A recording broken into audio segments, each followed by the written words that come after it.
शांति। आज 4 मई 2021 है और आज के बाबा के अव्यक्त इशारे हैं। योग की शक्ति जमा करने के लिए कर्म और योग का बैलेंस और बढ़ाओ। कर्म करते योग की पावरफुल स्टेज रहे, इसका अभ्यास बढ़ाओ।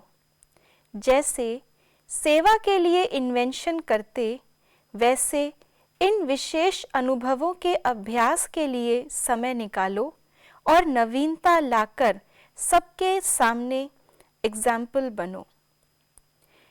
तो आज बाबा ने हमें इशारे में योग और कर्म के बैलेंस को बढ़ाने के लिए कहा है।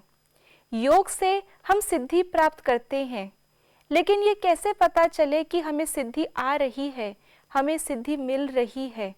वो तब होगा जब उस योग का परिणाम हमारे कर्म में दिखाई देगा।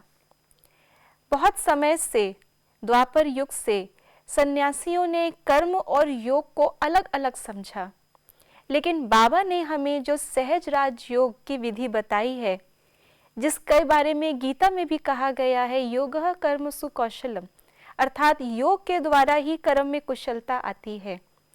जो योगी है वो अवश्य ही श्रेष्ठ कर्म करता है। यही योगी की पहचान है, यही योगी का बायोडेटा है कि उसका हर कर्म एक्यूरेट होगा, हर कर्म सार्थक होगा। तो हमारे कर्म सार्थक कैसे होंगे, इसके लिए बाबा ने आज हमें इशारा दिया कि हमें विशेष अनुभवों को बढ़ाना है। हम योग में बाबा से जो गुण प्राप्त कर रहे हैं, जो शक्तियाँ प्राप्त कर रहे हैं, जो परखने की शक्ति हमें मिलती जा रही है, उससे हम हर एक कर्म की क्वालिटी को परखते हैं। अपने हर डिसीजन को, निर्णय को हम तौलते हैं। हर कर्म के अंदर उन विशेषताओं को यूज़ करते हैं। यही विशेषताएं हमारे कर्म को अन्य आत्माओं के कर्म से भिन्न करती हैं।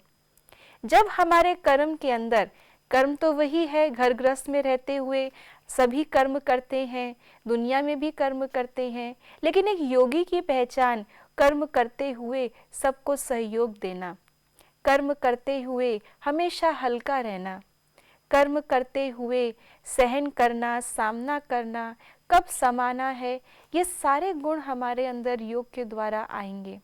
इसलिए कर्म करते हम योग को ना भूलें, जिसके द्वारा सिद्धि मिलेगी, और योग करने के साथ साथ हम उस योग का प्रयोग अपने कर्म क्षेत्र पर भी करें। तो आइए बाबा के इन्हीं इशारों को आज सारा दिन मनन चिंतन करते हुए अपने कर्मों को उत्कृष्ट बनाएंगे, उन्हें श्रेष्ठ बनाएंगे। ओम शांति।